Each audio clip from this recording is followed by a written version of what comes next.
우리 요한복음 20장 말씀을 우리가 다 살펴보고 이제 마지막 요한복음 21장, 요한복음의 마지막 장을 우리가 살펴보려고 합니다. 우리 요한복음 20장은 예수님께서 말씀하신 대로, 예언하신 대로 죽음의 권세를 이기고 부활하신 내용을 우리가 살펴보았습니다. 제일 먼저 막달라 마리아가 빈 무덤에 찾아와서 예수님을 만나게 되고 또 열 제자들이 예수님을 만나게 되고 그리고 마지막으로 또 그 열 제자들이 예수님 만날 때 없었던 도마가 예수님을 만나는 이 내용들이 우리 20장에 있었습니다. 우리 20장은 예수님이 부활하셨다라는 것들을 강조하고 있습니다. 예수님이 실제로 부활하셨음을 확정해 주고 있는 내용이 20장이다라고 얘기를 할 수 있습니다.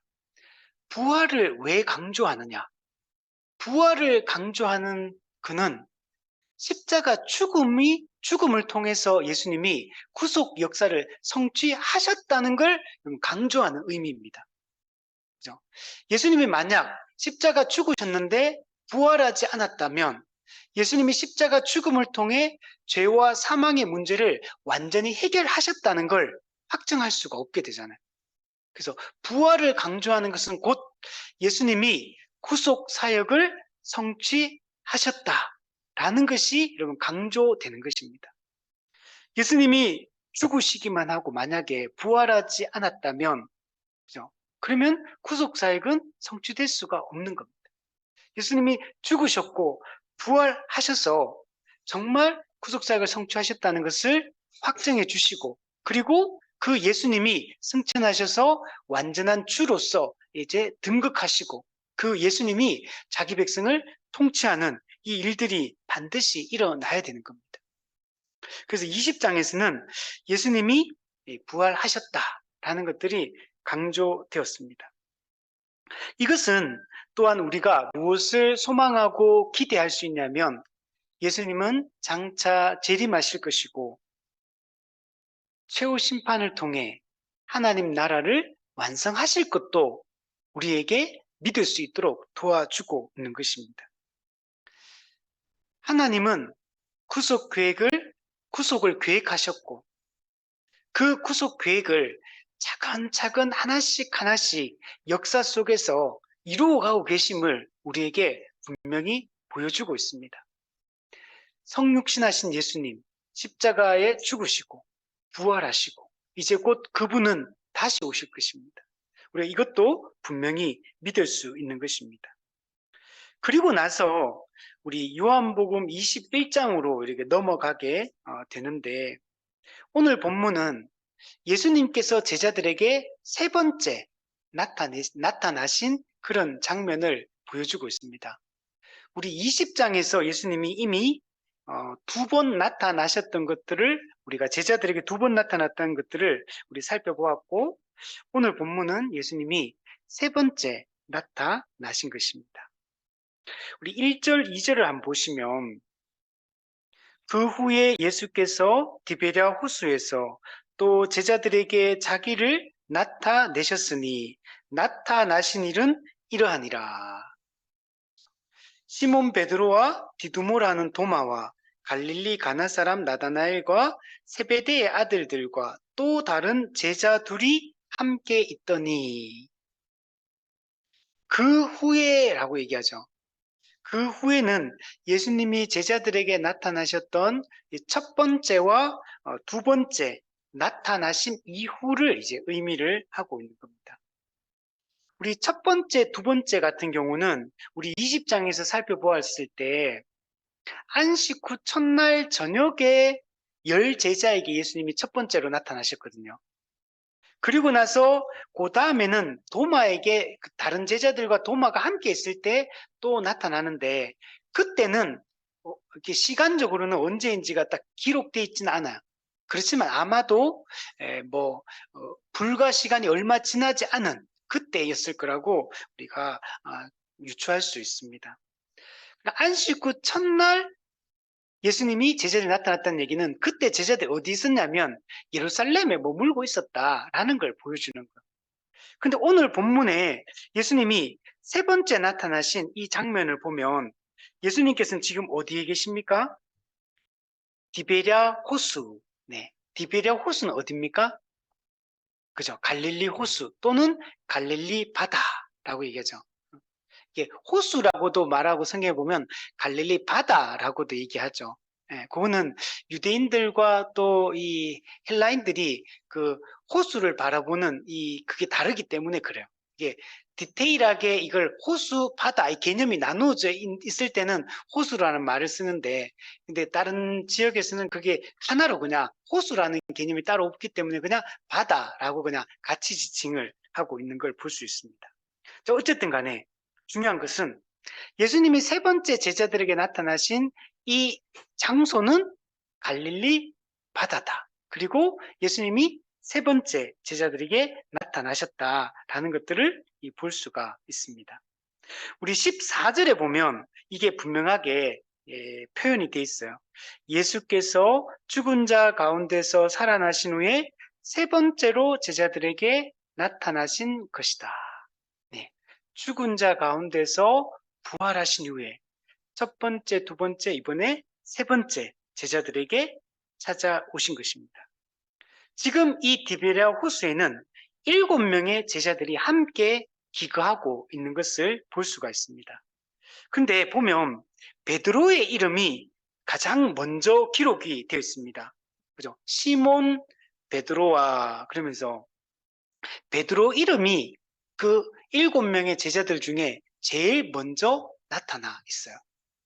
그런데 우리가 잘 알듯이 베드로는 얼마 전에 어떤 사건이 있었습니까? 예수님을 3번 부인했던 그런 사람이거든요. 예수님을 부인하고 그리고 예수님이 잡히시고 난 이후에 도망쳐가지고 멀찍이 예수님이 체포돼서 잡혀가는 것들 그냥 멀찍이 바라보던 그런 사람이잖아요. 근데 지금 베드로의 이름이 이 제자들 중에서 제일 먼저 기록되어 있다는 얘기는 지금 베드로가 어떻게 됐다는 얘기요? 회개하고 자복하고 지금 돌이킨 상태다라는 걸 보여주고 있는 겁니다. 베드로는 이미 사실 그때 그 통회하고 자복하죠. 닭이 울 때 이미 깨닫죠. 그래서 그 이후에 물론 이제 예수님 끝까지 이렇게 가까이서 하지는 못했지만 그 3번 부인했던 것을 이미 회개하고 돌이켰고 그리고 다시 그 제자들과의 관계도 다 회복된 상태에서 지금 있다 이걸 알 수가 있습니다. 누가복음 22장 31절 32절을 보면 이거는 예수님이 이미 예언하셨던 말씀하셨던 것의 성취라고 얘기할 수 있어요. 우리 누가복음 22장 31절 32절을 보면 시몬아 시몬아 보라 사탄이 너희를 밀가부르듯 하려고 요구하였으나 사탄이 밀가부르듯 한다. 이게 이제 사탄이 베드로로 하여금 예수님 부인하게 할 것에 대한 얘기를 하고 있는 거예요. 그러나 내가 너를 위하여 내 믿음이 떨어지지 않기를 기도하였노니 너는 돌이킨 후에 내 형제를 굳게 하라. 이게 이미 예수님이 그 이전에 말씀하셨어요. 이게 언제냐면 베드로가 믿음이 막 충만해가지고 다 예수님을 떠날지라도 나는 예수님을 떠나지 않겠습니다라고 막 그 자신감에 가득 차 있을 그때 예수님 하셨던 말씀. 그때 예수님 이미 내 믿음이 떨어지지 않기를 기도했다. 너는 돌이킨 후에 내 형제를 굳게 해라. 이 말씀을 이미 하셨어요. 베드로는 이 예수님의 말씀처럼 실제로 이제 지금 돌이키고 다시 회복된 상태라는 걸 알 수가 있습니다. 자, 제자들은 앞서 첫 번째, 두 번째는 예루살렘에서 있을 때 예수님 만났거든요. 그러다가 지금 제자들이 지금 어디로 왔냐면 갈릴리 지역으로 지금 이동해 온 거예요. 그러면 제자들은 왜 지금 갈릴리로 왔을까요? 크게 두 가지 이유를 우리가 생각해 볼 수 있는데, 자, 첫 번째는 우리 앞서 봤던 것처럼 예수님 십자가 그 죽음 이후에 제자들은 그 예루살렘에 있을 때 어디에 있었습니까? 숨어 있었잖아요. 누구를? 유대인들을 두려워해가지고. 유대인들을 두려워해서 숨어 있던 자들이었거든요. 그래서 그 예루살렘에 계속 머무는 것과 갈릴리로 오는 거 어느 게 더 안전해지겠습니까? 그렇죠. 그러니까 이 사내들인 공회원들의 이 위협, 그들의 이 박해, 이런 것들에 대한 이 두려움이 있었기 때문에 조금 더 안전한, 좀 더 이 사내들인 공회원들의 손길로부터 벗어나 있는 이 갈릴리 지방, 그리고 제자들의 대부분 다 누굽니까? 갈릴리 출신이잖아요. 가룟 유다 빼고 다 갈릴리 출신들이거든요. 그러니까 자기가 원래 살던 그 지역이 훨씬 더 안전하게 느껴지겠죠. 그게 이렇게 좀 숨기 위해서 이렇게 옮겨왔다. 이렇게도 말할 수 있고. 두 번째는 우리 요한복음에는 그 내용이 없었는데 마태복음에 28장에 보면 어떤 내용이 있냐면 예수님이 부활하신 후 여자들이 무덤에 오잖아요. 여자들이 무덤에 왔을 때 천사들이 여자들한테 하는 말이 있어요. 그게 뭐냐면 마태복음 28장 7절에 보면 이렇게 말해요. 빨리 가서 제자들에게 전해라. 어떤 내용을 전하느냐? 그가 죽은 자 가운데 살아나셨고, 이거는 요한복음에도 똑같이 있었죠. 죽은 자가 다시 살아나셨고, 두 번째, 너희보다 먼저 갈릴리로 가시나니 거기서 너희가 배우리라. 부활하신 예수님이 갈릴리로 먼저 제자들보다 가실 거다. 그리고 그 갈릴리에서 예수님이 제자들을 만날 거다. 이 이야기를 천사가 여자들한테 먼저 얘기했고 여자들은 이 이야기를 제자들에게 전해주었습니다. 근데 재밌는 거는 천사의 말을 듣고 여자들이 제자들한테 달려가는 도중에 예수님이 나타나십니다. 그래서 달려가는 도중에 예수님이 여자들을 딱 만나가지고 여자들에게 또 이렇게 말씀합니다. 가서 내 형제들에게 갈릴리로 가라 하라. 거기서 나를 보리라. 요 이야기를 예수님도 또 여자들에게 했고 그 천사들과 예수님의 이 말씀, 예수님이 먼저 갈릴리로 가실 거라는 이 말씀을 전했고 제자들은 이 말씀을 이미 들었던 거. 그렇기 때문에 예수님의 이 말씀에 순종해서 갈릴리에 제자들이 지금 가 있을 것이다. 이렇게도 우리가 생각해 볼 수가 있는 겁니다. 그래서 실제로 예수님이 세 번째 갈릴리에서 나타나셔서 이 제자들을 만나는 것을 오늘 본문을 통해서 우리는 알 수가 있습니다. 자, 그런데 예수님이 앞서 잠깐 얘기했지만 부활하신 후 세 번 예수님이 제자들에게 나타났다 그랬잖아요. 근데 나타나신 목적이 조금 달라요. 제가 서두에서 말했던 것처럼 첫 번째, 두 번째 나타나심은 요한복음 20장에 있었잖아요. 20장에서 예수님이 제자들 첫 번째 나타나시고 두 번째 나타나셨는데 그런데 첫 번째, 두 번째 예수님이 제자들에게 나타나신 목적은 뭐였습니까? 부활을 확증하는 게 가장 컸어요. 그죠?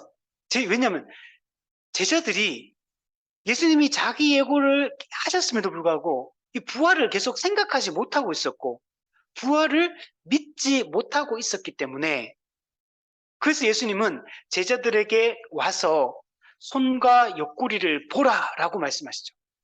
도마에게는 손과 옆구리를 직접 네 손으로 직접 만져봐라 이렇게 말씀하시죠. 그러면서 실제로 예수님이 하셨다는 것을 확정해 주는 게 첫 번째 목적이에요. 두 번째는 예수님이 제자들이 오셔서 하셨던 핵심적인 말씀이 뭐였습니까? 평강이 있을지어다. 너희에게 평강이 있을지어다. 이 말씀을 함으로 지금 제자들을 위로하고 계신 거예요. 제자들은 예수님 스승이신 예수님이 십자가 못 박혀 죽으시고 지금 근심 걱정에 쌓여 있거든요. 그 제자들에게 예수님이 너희에게 평강이 있을지어다. 이러면서 제자들을 위로하는 이 두 가지 목적이 첫 번째, 두 번째 제자들을 찾아오신 목적에 있어서 가장 중요한 거예요. 자, 그런데 오늘 본문에 예수님이 또다시 제자에게 세 번째, 특히 이것은 앞서 이야기했던 것처럼 예수님이 직접 말씀하시기도 하고 천사를 통해서도 말씀하셨던 거예요. 내가 먼저 갈릴리로 갈 것이다. 그리고 갈릴리에서 나를 만날 것이다. 이 얘기를 했잖아요. 자, 세 번째 예수님이 제자를 찾아오신 목적은 첫 번째, 두 번째처럼 부활을 확증하기 위한 목적이 강할까요? 아니면 다른 목적이 강할까요? 예, 다른 목적이 있는 거예요. 오늘 본문에 아주 가장 중요한 게 오늘 21장에 넘어와서 제일 중요한 얘기 뭐 하는 얘기예요? 중심 사건이 뭡니까? 우리 DBS 할 때 중심 내용, 중심 사건 얘기하잖아요. 중심 사건이 뭐예요, 여기서? 그죠? 물고기 잡는 거야, 이게 내용이. 물고기 잡는 이야기의 대부분을 차지해요, 이 내용들을 보면. 그러니까 이걸 볼 때 오늘 본문은 단순히 자신의 부활을 확증해 주기 위한 목적이 아니라 그 이전에 사실은 예수님이 제자들에게 뭐라고 하냐면 내가 너희들을 사람 낚는 어부가 되게 하리라. 이게 예수님 사역 초반기에 제자들을 베드로와 야고보, 요한 부를 때 그때 첫 부르심에서 하셨던 말씀이거든요. 너희가 앞으로 사람을 낚는 어부가 되게 하겠다. 근데 지금 물고기 모티브, 예수님이 공생의 첫 사역할 때 물고기 잡는 내용이 나오고, 또 예수님 지금 부활하신 후에 마지막 장면에서 또 물고기 잡는 장면이 또 나오는 거예요. 그래서 이 두 장면의 이 모티브를 볼 때 이 내용은 세 번째 나타나심은 제자들의 사명과 관련되어 있다. 사람 낚는 어부로서의 사명을 일깨우기 위한 목적으로 예수님이 오셨다라는 것을 알 수가 있습니다. 그리고 예수님이 이거는 20장에서도 이미 말씀하셨던 거예요, 사실은. 우리 20장, 우리 21절 한번, 요한복음 20장 21절. 예수님이 오셔서 부활을, 손과 옆구리를 만져보라 하시면서 부활을 확정해 주시기도 했지만 또 무슨 말씀하시냐면 21절 뒷부분 한번 보세요. 아버지께서 나를 보내신 것 같이 나도 너희를 보내노라. 이미 첫 번째 예수님이 나타나셨을 때 제자들에게 이미 사명에 대해서도 말씀하셨던 것. 그리고 또 하나 중요한 말씀을 했죠. 22절. 성령을 받으라. 성령을 받으라. 이것도 복음 전파와 관련되어 있는 거. 성령이 오시지 않으면 첫 번째로 뭐가 안 됩니까? 성령이 오셔서 하시는 가장 중요한 일이 뭐예요? 말씀 조명도 그 다 포함해서 적용. 구원을 적용하는 게 가장 중요하죠. 그죠? 성령이 오시지 않았다면 예수님이 십자가를 통해 성취하신 구속이 적용될 수가 없죠. 구원 성취, 그 다음에 성령을 통한 구원 적용. 그래서 실제로 이때 제자들이 이제 성령을 받음으로 온전한 복음에 대한 이해를 갖게 되고 자기 분명한 정체성을 이때 확실하게 이제 갖게 되죠. 자, 그것만 있는 게 아니에요. 그래서 성령이 오셔서 그리스도가 성취하신 구속의 공로를 적용해서 새롭게 하는 것뿐만 아니고 또 하나의 목적이 성령이 오시면 권능을 받고 증인이 될 것이다. 사도행전 1장 8절에서 봤죠. 그죠? 성령이 임하시면 너희가 권능을 받고 그죠? 땅 끝까지 내 증인이 될 것이다. 그러니까 성령이 오심은 이 제자들이 복음의 증인으로서 사람 낚는 어부의 사명을 감당함에 있어서 아주 중요한 요인인 거예요, 이게. 성령이 오시지 않으면 권능을 못 받죠. 권능을 받지 않으면 증인이 될 수가 없어요.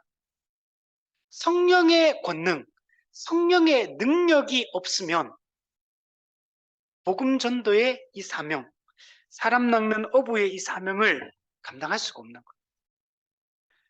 저도 이 말씀을 이번에 설교를 준비하면 되게 은혜가 많이 되고 위로도 또 많이 되더라고요. 우리가 전도하기 얼마나 힘듭니까? 진짜 한 명을 영혼을 구원하고 전도하는 게 진짜 어려워요. 근데 이게 내 힘으로 되는 게 아니구나. 정말 성령께서 하시는구나. 성령께서 영혼을 변화시키고 거듭나게 하시고 새롭게 하시는구나. 그래서 오히려 마음이 약간은 짐이 좀 덜어지는 듯한 정말 성령을 의지해야겠다. 정말 우리에게 성령의 권능으로 한 영혼을 구원할 수 있도록, 그죠? 잃어버린 한 영혼이 죽게 돌아올 때, 그죠? 회개할 것 없는 의인 99명이 죽게 돌아오는 것보다 하나님 더 기뻐하신다 말씀했잖아요. 그죠? 그 100마리 양 중에 잃어버린 한 마리의 양을 되찾는 것이 하나님의 그 마음이다. 그 말했잖아요. 정말 성령의 능력을 의지해서, 그래서 저도 요즘에 기도를 할 때 늘 정말 한 영혼을 구원하는 것은 정말 우리의 그냥 노력과 힘과 우리의 능력으로만, 우리의 열심으로만 되는 게 아니구나. 정말 하나님께서 사람을 보내주시는구나. 하나님이 선택하신 그 영혼을 붙여주시고, 복음을 듣게 하시고, 그리고 그 한 영혼을 구원하시는구나. 이런 생각들을 많이 하게 됩니다. 그래서 이 성령을 받으라. 그러니까 이 복음 전도 그 능력의 출처가 어디냐? 성령의 능력이라는 거예요. 그래서 우리가 정말 우리 교회도 앞으로 계속 자라가야 되고 성장을 해야 되잖아요. 한 사람 한 사람이 정말 이 성경적 교회에 대한 꿈을 공유하고 같이 갈 수 있는 이런 교회를 우리가 세워가야 되는데 성령께서 그 사람을 붙여주신다. 사람이 아무리 힘쓰고 애써도 교회는 항상 이제 그게 딱 마음이 하나가 되어서 같이 가는 사람도 있고 그렇지 않은 사람도 항상 있잖아요. 그래서 한 교회, 지역교회가 세워지는 게 정말 하나님의 뜻 가운데 하나님이 세우시는 거라는 생각이 정말 들고 예수님께서 말씀하신 내 교회를 내가 세우리니, 내가 내 교회를 세우리니, 주님이 세우신다. 정말 그런 생각이 듭니다. 그래서 정말 우리 교회가 같은 신앙 고백을 가지고 같은 교회론과 같은 종말론을 가지고 같이 갈 수 있는 그런 교회가 되면 좋겠다라는 생각이 들어요. 제가 이제 신학을 공부하면서 느끼는 게 복음의 기본적이고 핵심적인 진리가 같은 이해를 가진 경우들은 많이 있어요. 복음에 대한 이해, 복음의 핵심적인 그리스도의 십자가 사역에 대한 이런 거에 대해서는 거의 뭐 다를 수가 없잖아요, 이거는. 근데 계속 오면서 느끼는 게 뭐냐면 교회론과 종말론은 참 많이 다르다, 그럼에도 불구하고. 제가 그런 생각이 많이 가지거든요. 책을 읽어볼 때도 그런 생각이 많이 들어요. 지금 최근에 어떤 다른 교회에서 수련했던 그 강의 영상을 제가 이제 그 찍었는 걸 보내줘가지고 제가 지금 듣고 있거든요. 고신대 여자 교수님이 강의하시고 이제 수련회 특강을 4번을 이렇게 말씀 전하셨는데 제가 지금 2개 들었거든요. 2개 듣고 2개는 아직 제대로 잘 못 들었는데 근데 이 교수님 되게 잘 하시더라고요. 이 복음에 대한 아주 바른 이해를 가지고 계신 분. 이분은 이제 신학을 공부하신 분은 아니고 기독교 대학은 나왔지만 신학 전공이라기보다는 약간은 좀 교육학, 기독교 교육학 쪽으로 공부하신 분인데, 근데도 복음에 대한 우리 복음의 기초에서 우리가 공부했던 기본 내용들, 그리고 하나님 나라에 대한 이해 이런 것들도 되게 개혁주의 입장에서 바르게 잘 알고 계시는구나 이렇게 들으면서 되게 기쁘기도 하고 또 되게 들을 게 되게 많아요. 되게 이분이 교육학 전공이시기도 하고 또 이렇게 학생들 기독교 교육을 가르쳤기 때문에 학교에서 가르치고 지금 있기 때문에 그러니까 이게 설명이 되게 풍성해 이분이. 예화도 적절한 예화 이런 것들이 저도 이번에 들으면서 되게 은혜를 많이 받고 있어요. 은혜 많이 받고 있는데 근데 이제 조금 부족하게 느껴지는 부분들도 있어.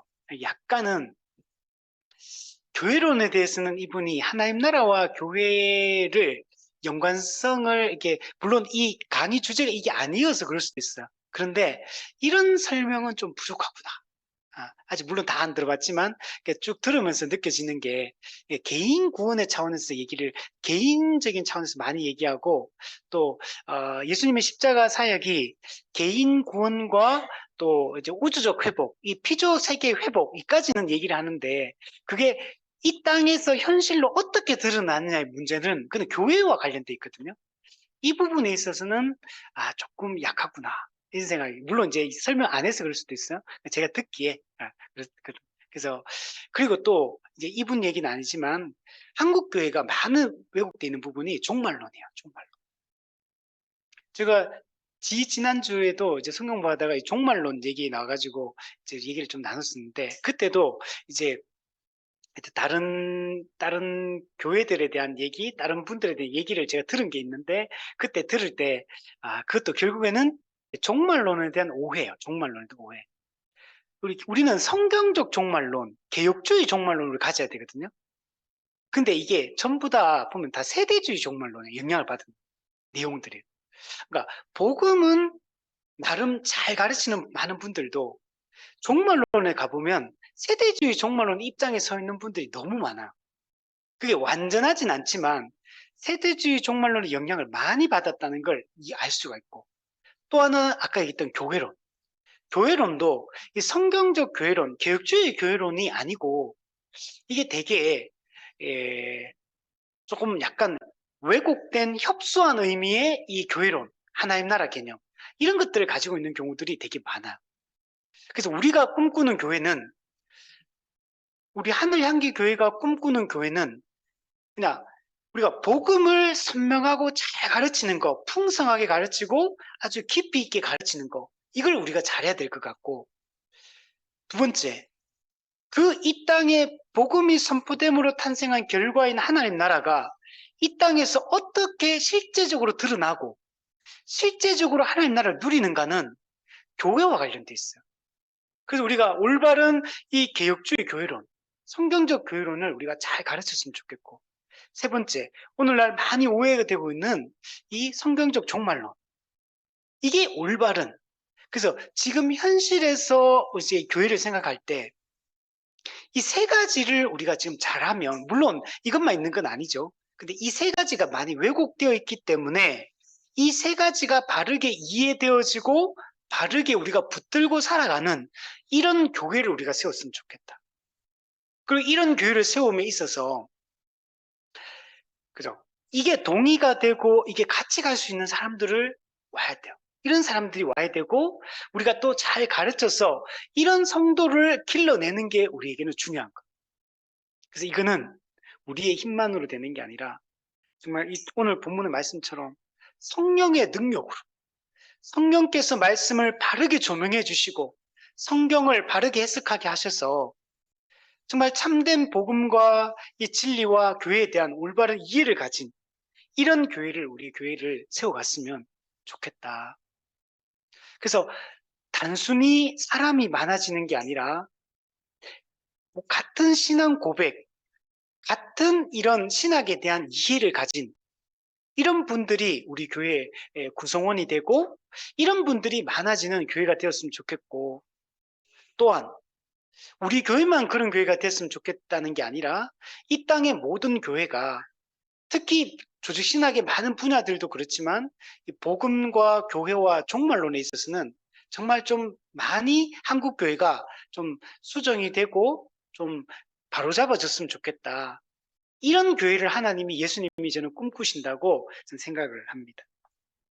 자, 그래서 성령의 능력으로만 우리는 이 복음 전파와 이런 교회를 세우는 것이 가능하다 생각이 듭니다.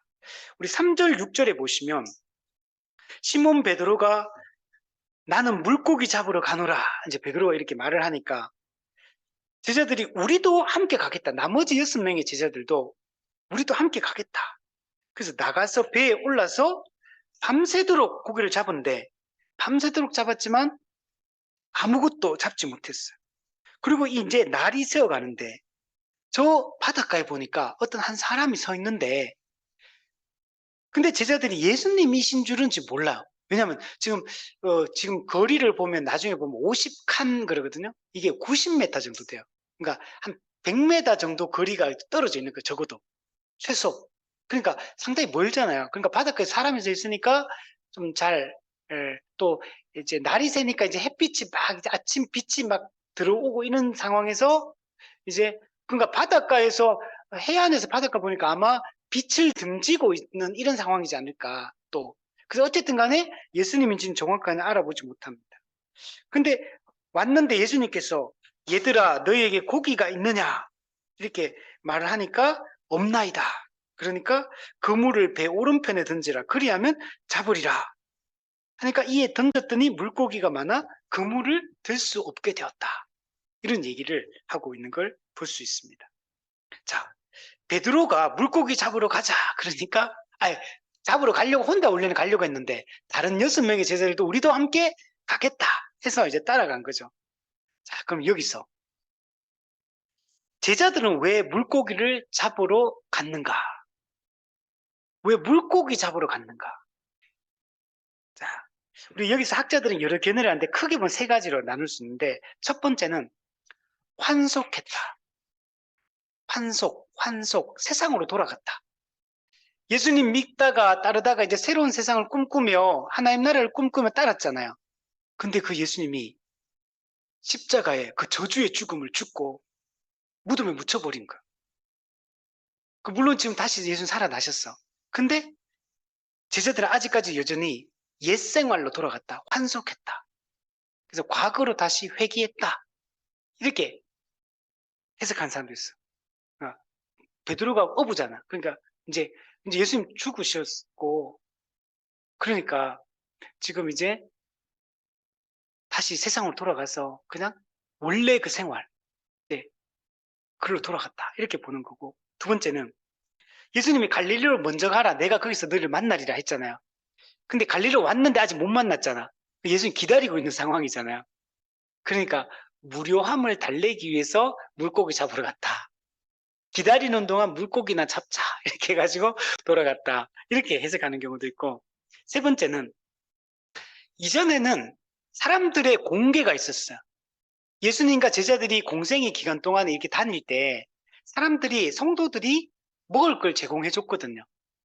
그 지원해 줬거든요. 우리 보면 지난번에 막달라 말 여자들도 자기 재물을 가지고 공개했다 그랬거든요.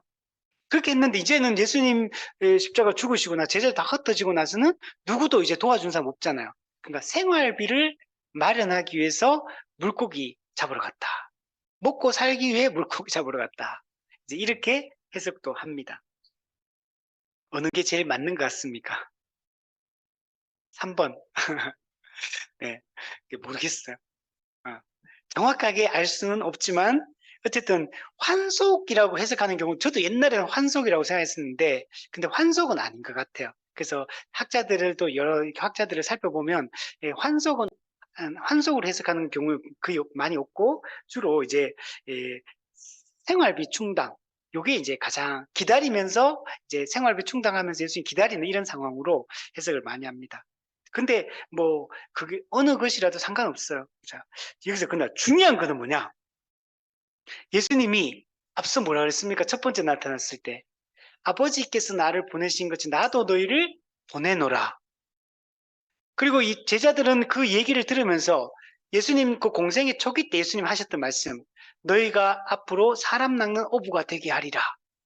그러면 복음 전도의 사명을 이미 받은 거잖아요. 그러면 지금 뭐 해야 되느냐?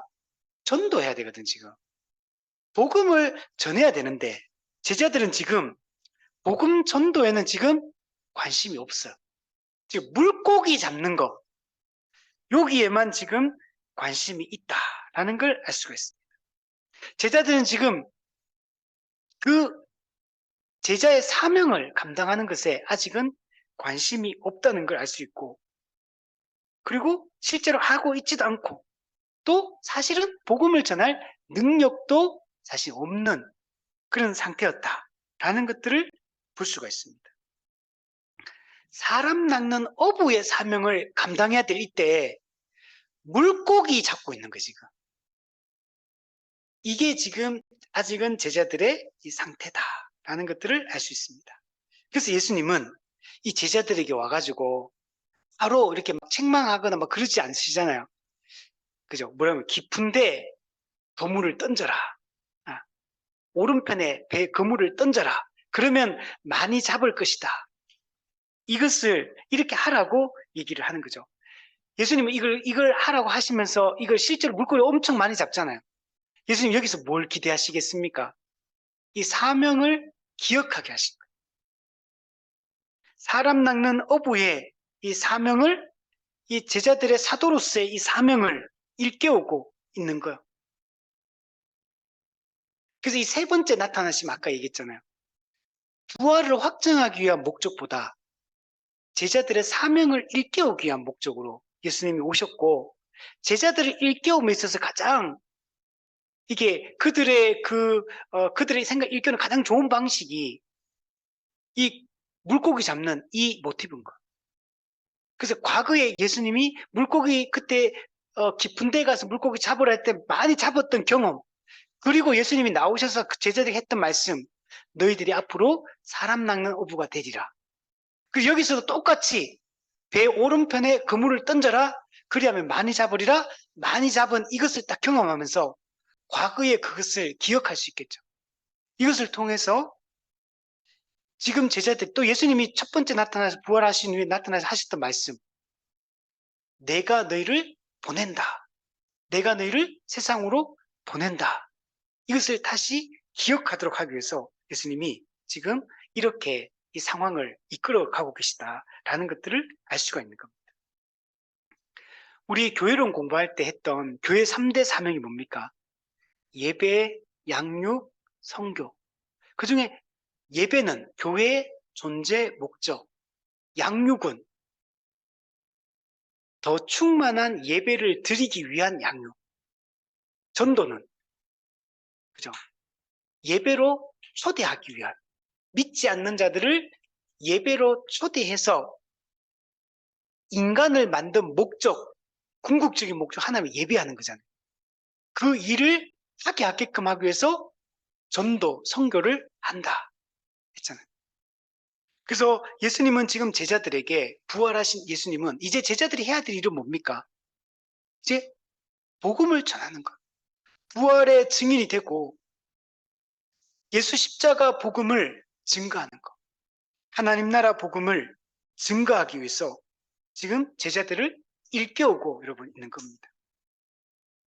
제자들은 나가서 실제로 배에 올랐지만 아무것도 잡지 못했습니다. 여러분 이건 또 뭘 보여주냐면, 근데 예수님이 시키는 대로 하니까 어떻게 됩니까? 그물을 내리니까 많이 잡아요. 이건 뭘 보여주냐면 물고기 잡는 거 실패했잖아. 그죠? 근데 예수님이 시키는 대로 하니까 성공해. 사람 낚는 어부의 사명도 예수님이 주신 능력을 의지하고 할 때 이 실패함이 없고 영혼을 구원할 수 있다라는 걸 보여주는 거예요.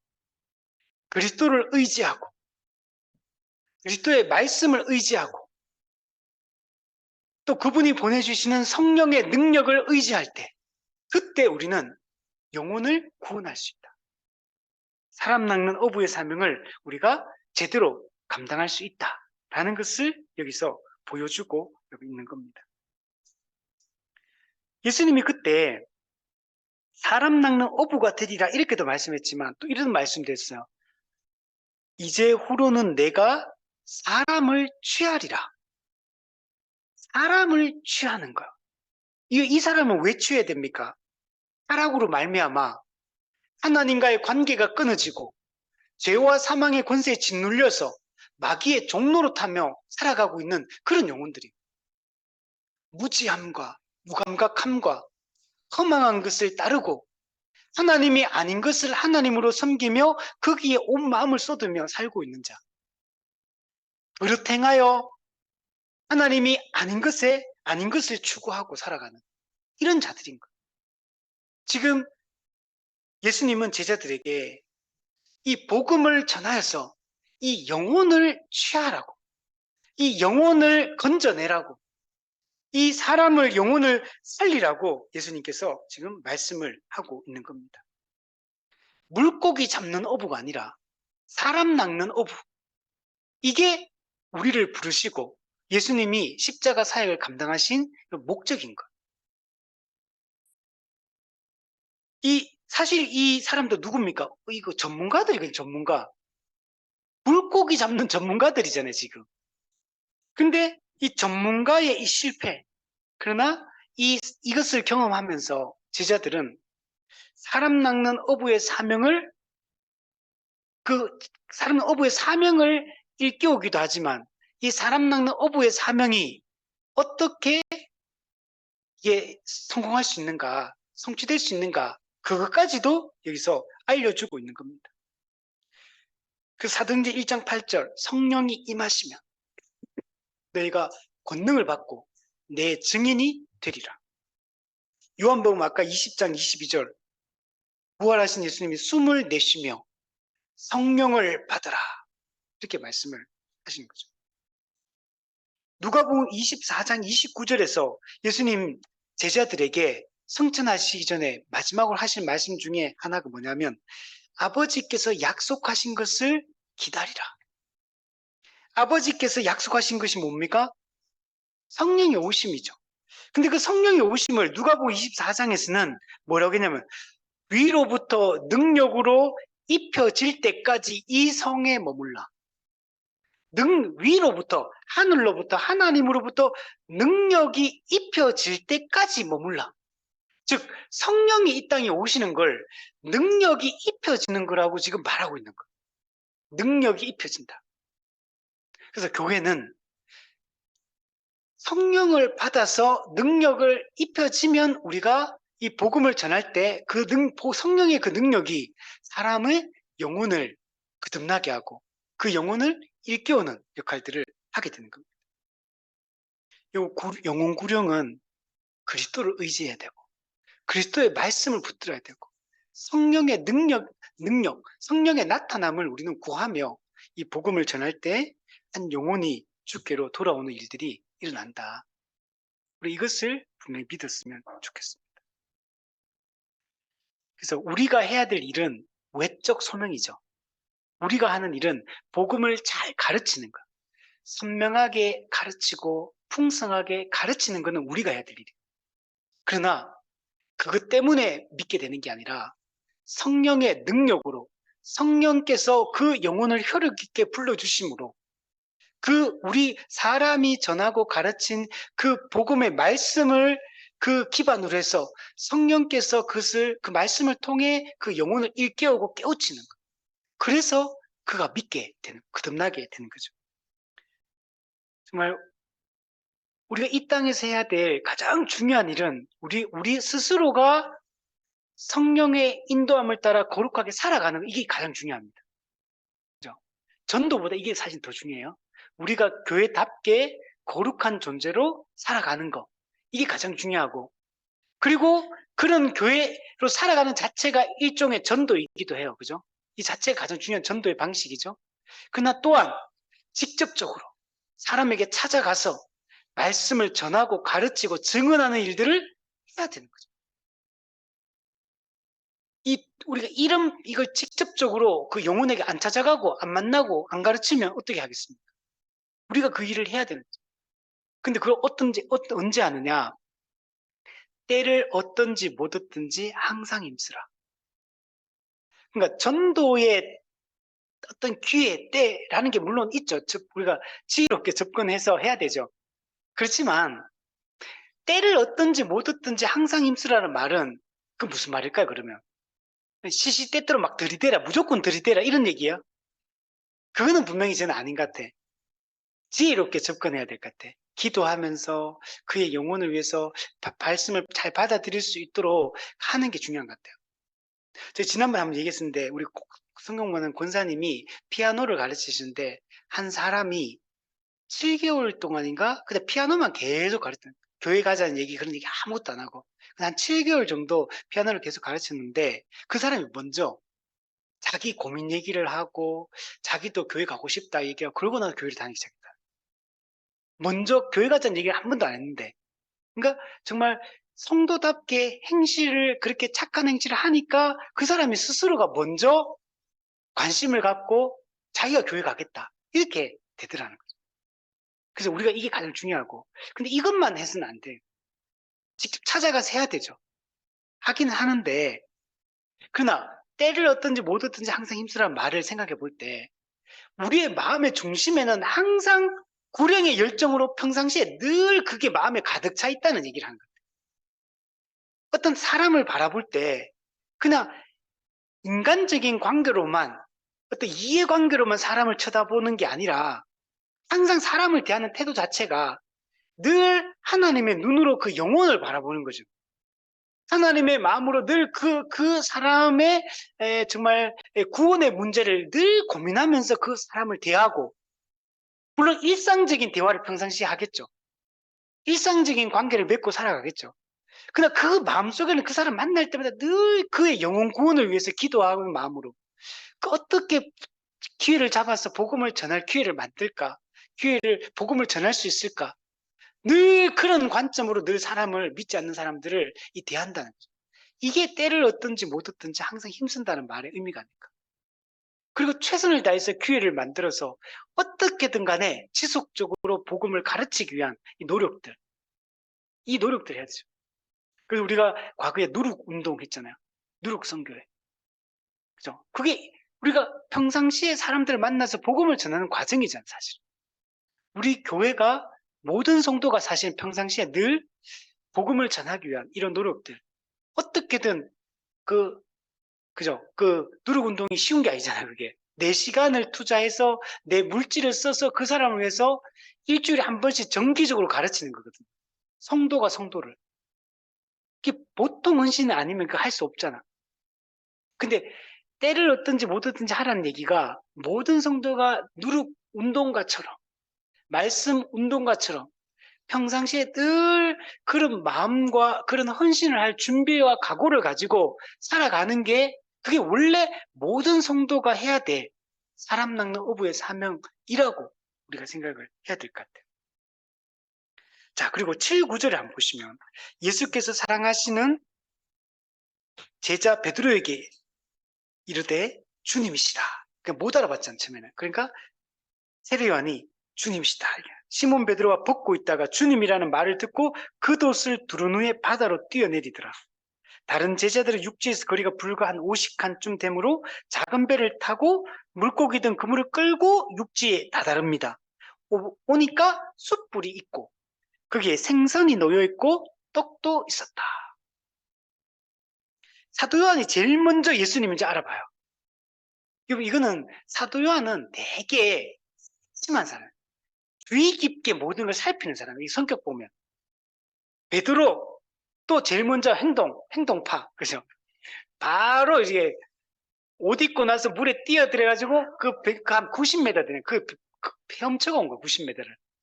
헤엄쳐서 예수님 보고 지금 만선했잖아, 만선. 그죠? 만선의 기쁨보다 예수님 만나는 게 베드로는 지금 더 기쁜 거예요.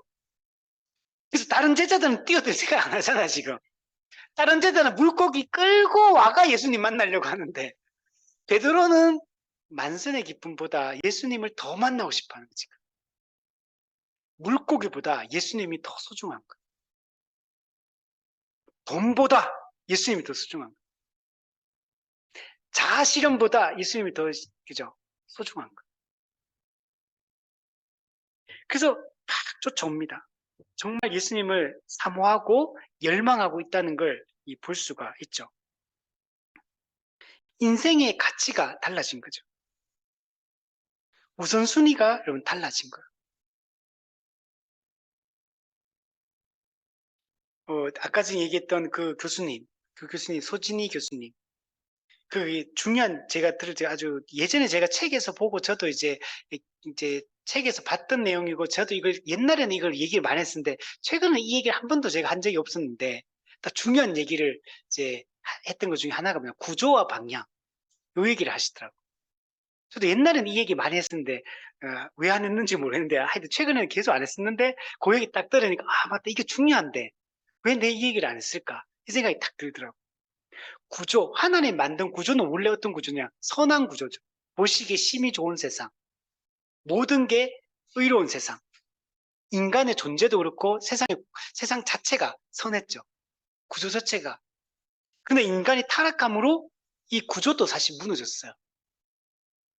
구조가 바뀌었죠. 타락한 세상으로 바뀌었죠. 그러니까 왜곡되고 나니까 사람도 왜곡되고 세상의 구조도 왜곡돼 버렸죠. 그러다 보니까 사람이 살아가는 삶의 방향이 하나님을 향하던 방향이 자기 자신을 향하고 죄를 향하는 방향으로 방향이 바뀌어버린 거예요. 그런데 이제 어떻게 됐습니까? 예수님을 믿음으로 어떻게 됐어요? 구조가 바뀌었습니까? 구조는 아직 타락한 세상이에요. 그러나 앞으로 회복돼야 될 세상이죠. 그러나 방향은 이제 어떠냐? 과거에는 예수 믿기 전에는 타락한 구조 속에서 죄의 방향, 자기 자신을 향하던 그 방향이 이제는 예수 믿음으로 방향이 바뀌게 된 거예요. 나를 향하던 방향이 하나님을 향하는 방향으로, 타인, 이웃을 향하는 방향으로 방향이 바뀌게 된 거예요. 이게 신자잖아요. 지금 베드로가 바로 그러한 거예요. 지금 베드로는 이제 예수님이 자기 인생에서 소중한 존재로 다시 바뀌게 되었고 예수님을 향하기 시작한 겁니다. 아직 물론 완전하진 않지만 향하기 시작한 거예요. 제자들도 마찬가지고. 자, 왔는데 육지에 올라와 보니까 숯불이 있고 생선과 떡이 있어요. 제자들이 밤새도록 고기 잡고 하다가 얼마나 지쳐 있겠습니까? 왔는데 예수님이 지친 제자들을 위해서 이들을 회복시키기 위해서 아침 식사를 준비해 주신 거예요. 이거 먹고 원기를 회복할 수 있도록. 다시 여러분 이건 무슨 장면이냐면 예수님과의 친밀한 식탁 교제가 다시 회복된 거예요. 타락으로 말미암아 하나님과의 관계가 끊어지고 예수님을 통해 다시 회복됐잖아요. 제자들도 공생의 기간 동안 예수님과 함께 밥 먹고 예수님과 교제하고 함께 기뻐하고 그 잔치의 기쁨을 어느 정도 누렸죠.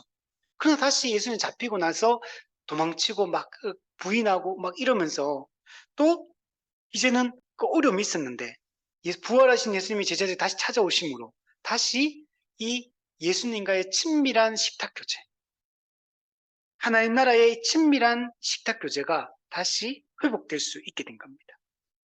예수님과 함께 교제하게 됐고 다시 잔치의 기쁨을 누릴 수 있게 된 겁니다. 아직은 이게 완성되지 않았지만 이거는 지금 여기서 예수님과 함께 밥을 먹는 이 식탁 교제는 앞으로 완성될 하나님 나라의 그 천국 잔치, 그것을 우리에게 소망하게 하고 그것을 바라보게 하고 있는 겁니다.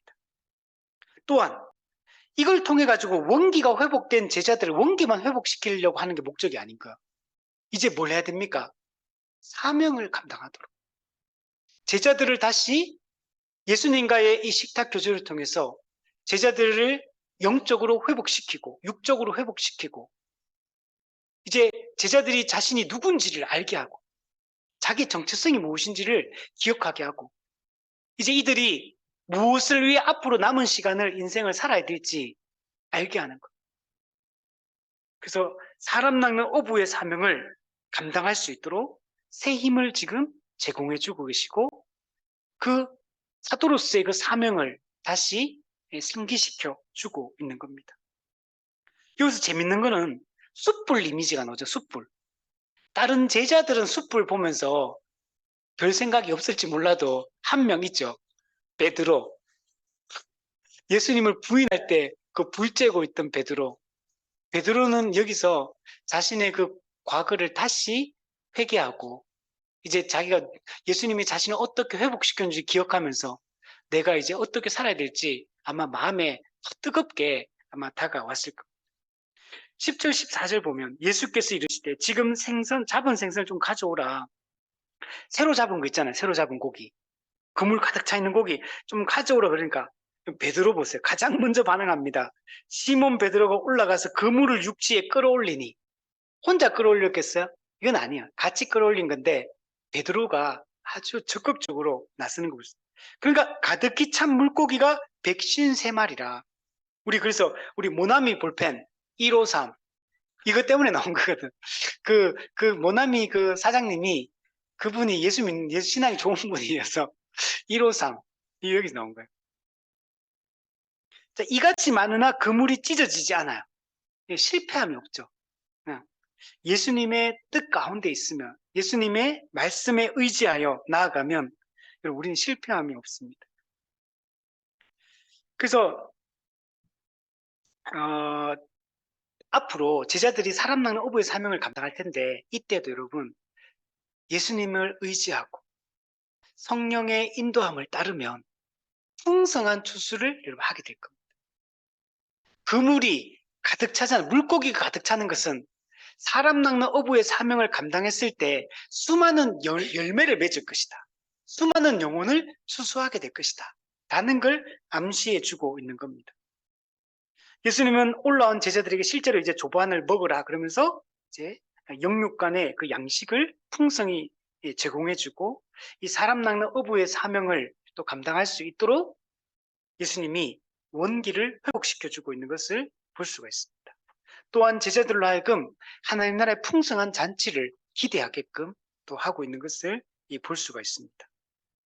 이렇게 되니까 제자들이 이제는 더 이상 예수님이신 줄 아는 고로 아무도 당신이 누구냐라고 예수님께 묻는 사람이 없었다. 이렇게 얘기합니다. 이제는 제자들이 확실하게 부활을 믿을 뿐만 아니라 또한 자신이 사명이 무엇인지 이제 앞으로 어떻게 살아야 되는지 이런 것들을 마음에 깊이 이제 깨닫게 되었기 때문에 이제는 예수님에게 누구냐, 왜 오셨느냐 이런 얘기를 묻지 않는 겁니다. 이게 예수님께서 죽은 자 가운데 살아나신 후에 세 번째 제자들에게 하신 말씀이에요. 정리하면 우리도 정말 믿지 못하는 자, 우리도 진짜 안 믿는 사람이거든요. 성경의 구약 이스라엘 백성들 보세요. 믿지 아니함으로, 순종하지 아니함으로, 그리고 구약의 그 출애굽한 이스라엘 백성들 원망하고 불평하고 맨날 그 어거지 쓰고 이런 사람들 있잖아요. 그거 볼 때 그게 나예요, 나. 내가 그런 사람이에요. 이 제자들 보세요. 와, 12제자도 이 해왔는 거 보면은 분명히 좀 변화는 있긴 있는데 매우 더디고 이해도 많이 떨어지고 머리도 되게 나쁜 것 같아. 그죠? 영적 이해력이 별로 없어요. 그런데도 그 이스라엘 백성들을 하나님께서 끌고 오셔서 자기 백성 만드시듯이 예수님께서 이 12제자를 포기하지 않으시고 이끌어 오시잖아요. 이들을 통해 이들에게 지금 예수님이 복음 전도의 사명을 맡겼다는 얘기 뭐예요? 하나님 나라의 운명을 제자들한테 맡긴 거예요. 그죠? 물론 이제 예수님의 하나님의 이끄신 가운데 하나는 무조건 완성되지만 근데 그 과정에서 하나님 나라를 세워가는 이 작업을 교회에게 맡기시고 제자에게 맡겼다는 말은 교회에게 맡겼다는 거예요. 교회가 나가서 해야 되는 거예요. 예수님은 교회가 복음을 전할 때 교회가 그 복음을 전할 때 능력이 나타나도록 함께 해주시는 거예요. 그래서 실패함이 없도록 그래서 정말 사람 낚는 어부의 사명을 감당하고 풍성한 추수를 할 수 있도록 하나님의 택한 그 모든 영혼들을 추수할 수 있도록 예수님께 말했죠. 추수할 것은 많되 추수할 일꾼이 적으니 주인에게 추수할 일꾼을 보내달라고 기도하라 그러잖아요. 우리가 여기에 반응해야 되는 거 우리가. 그냥 가만히 있는데 그냥 어느 날 갑자기 막 영혼 추수를 하고 싶고 막 그런 마음 드는 게 아니잖아요. 힘을 써야 되는 거. 먼저 우리가 복음에 충실해야 돼. 복음에 충만히 있어야 돼. 예수님과의 친밀한 교제가 우리가 있어야 돼. 그래야지 복음 전하고 싶은 마음이 들 거잖아요. 그래서 이제 그렇게 살아가요. 오늘 아침에 교회 오면서 새롭게 하소서 간증을 하나 들었는데 미국의 어떤 여자 그 변호사인데 이 사람은 미국에 있는 작은 중소도시에 8만 명 되는 중소도시 시장까지 역이면서 한국 사람인데 한국 여자예요. 한국 여성 이분이 자기 얘기를 어릴 때 얘기를 하는데 이 변호사 이제 그 시험 준비할 때 자기는 처음에는 이제 말씀 보고 기도 이렇게 하는데 처음에는 이제 기도를 한 30분만 하루에 30분만 이렇게 하려고 했대요. 근데 기도하다 보니까 점점 기도 시간이 늘어나가지고 하루에 4시간씩 기도했다 하더라고요. 그러면서 시험 공부를 했다. 그러면서 뭐라고 얘기하냐면 자기는 변호사 시험 공부할 때 근데 자기가 원래 성격이 어느냐면 1등 하여튼 1등 하려고 하는 이런 의지가 엄청 강한 분인 것 같더라고 원래 옛날부터. 그래서 항상 1등 하려고 노력했다 그러더라고. 이 성격도 있는 것 같아. 이 성격도 있는데 신앙생활도 그렇게 하는 모양이에요. 이게 항상 제대로 정말 잘하려고. 그 처음에는 변호사 시험 공부할 때도 30분 하루에 기도하고 이제 시험 공부하고 이렇게 미국에서 이렇게 했는 모양이에요. 미국 변호사인데 그렇게 했는데 근데 30분이 1시간이 기도, 1시간이 기도가 2시간, 2시간이 기도가 4시간을 그 4시간 하루에 매일 기도했다 하더라고요. 근데 공부는 1시간 하고 기도는 3, 4시간 하고 그 양으로 따졌을 때 그만큼 이게 했는데 그 미국 변호사 지금 어렵잖아요. 한 번만에 탁 붙었더라고. 그러면서 이 사람이 그 큰 기업체들 이렇게 합병하고 이런 쪽에 일을 했다고 하더라고요. 그러니까 되게 능력이 되게 탁월했다고 하더라고요. 근데 그렇게 그리고 시장도 미국에서 한국 사람이 시장이 되는 게 쉽나요? 쉬운 일이 아니에요. 근데 그 시장도 역임하고 그러고 나서 크게 돈도 많이 벌고 되게 영향력이 있는 그런 자기가 변호사였는데 근데 이제 그걸 다 내려놓고 지금 뭐 하냐면 인권 변호사 비슷하게 이제 활동 이제는 지금은 어려운 사람들 돕는 그런 이런 변호사 활동 사실 돈도 안 되고 사실 이거는 그런데도 이 사람 신앙이 되게 좋으시더라고. 신앙이 좋고 그래가 자기가 쭉 살아보니까 살면서 이제 이렇게 사는 게 가장 하나님께 영광 돌리고 가장 이게 하나님이 나를 이쪽으로 부르시는 것 같다 해서 이제 지금은 그런 이제 변호사로 살고 있다. 그래서 새롭게 하소서 간증이 있더라고. 정말 이 복음의 은혜가 있으니까 이 마음 그 자기 삶을 그러니까 하는 일은 사실 똑같잖아요. 변호사. 근데 일하는 목적과 이런 게 많이 바뀌는 거야. 그 방향이 많이 바뀌었더라고요. 이분도. 그래서 우리도 정말 하는 일은 다 다르고 하는 일도 물론 똑같은 일을 할 거예요. 그죠? 근데 어떤 마음가짐으로 하느냐, 우리가 누구냐, 우리의 사명이 뭐냐, 이걸 알고 하는 것과 그냥 하는 건 다르죠. 소진희 교수님 그 강의도 와, 너무 좋은 게 이분이 자녀 양육했던 그런 것들 얘기하는데 와, 진짜 훌륭하다, 이분. 실제 그 말만 하는 분이 아니더라고. 실제 삶을 그렇게 살려고 이분이 진짜 애쓰고 그리고 특히 이제 공부하는 이유, 일하는 이유, 돈 버는 이유, 우리 하는 모든 것들을 어떻게 성경적 세계관의 관점에서 어떻게 이런 것들을 접근하고 생각하고 이걸 해야 되는가 이런 거에 대해서 되게 훌륭한 생각을 가지고 계시더라고요. 실제로 그러면서 자녀들도 양육을 되게 잘 하시는 것 같더라고요. 아, 그러니까 정말 이 올바른 내가 누구인지, 내가 무엇을 위해 존재하는지, 내가 무엇으로 부르심을 받았는지 이런 것들이 명확하게 딱 이렇게 정립이 돼 있으면 이 방향을 향해서 이제는 정말 뛰어갈 수 있구나라는 생각이 듭니다. 그러니까 우리는 누굽니까? 사람 낚는 업으로 부르심 받은. 이제 우리가 예수님 십자가 은혜를 받은 사람들이 사람 낚는 업으로 이제 살아가야 되는 거예요. 예수님은 이제 하늘로 이제 곧 승천하시거든요. 그 예수님이 부활하셔서 자신이 십자가 사역을 성취하시고 부활하심으로 그것을 성취했다는 걸 확정해 주시고 그리고 제자들에게 하시는 말씀은 사람 낚는 어부의 사명을 주시고 그걸 다시 상기시켜 주시고 그리고 그들에게 숨을 내쉬며 성령을 받으라. 사람 낚는 어부의 사명을 감당할 수 있도록 능력을 주시는 것. 제자들의 능력의 출처는 성령인 것. 그래서 성령을 기다리라. 위로부터 능력 입히를 기다리라. 그리고 떠나시고 예수 승천하시 10일 만에 성령이 임하시고 제자들은 성령을 받고 어떻게 됩니까? 완전히 헷가닥 뒤집어지죠. 그래서 이전과는 비교되지 않는 이제는 복음을 위하여 하나님의 나라를 위하여 그의 전생애를 이제 성도들이 그렇게 살아가요. 12제자만 그랬습니까? 아니요. 초대교회 모든 성도가 똑같이 사람 낚는 어부의 사명을 받고 그 일에 투신하는 걸 볼 수 있잖아요. 여러분 그 위에 보면 사도들만 복음을 전하는 게 아니에요. 7집사도 얼마나 열심히 복음을 전합니까? 7집사만 전합니까? 성경에? 모든 성도가 그럼 이 사람들이 그러면 자기 일은 안 하고 했습니까? 그거 아니잖아요. 자기에게 주어진 모든 부르심 그게 뭐 어떤 거든 간에 직업적으로 아무 상관없어요. 죄 짓는 거 아니면 우리 다 해도 됩니다. 그거 따지면 안 돼.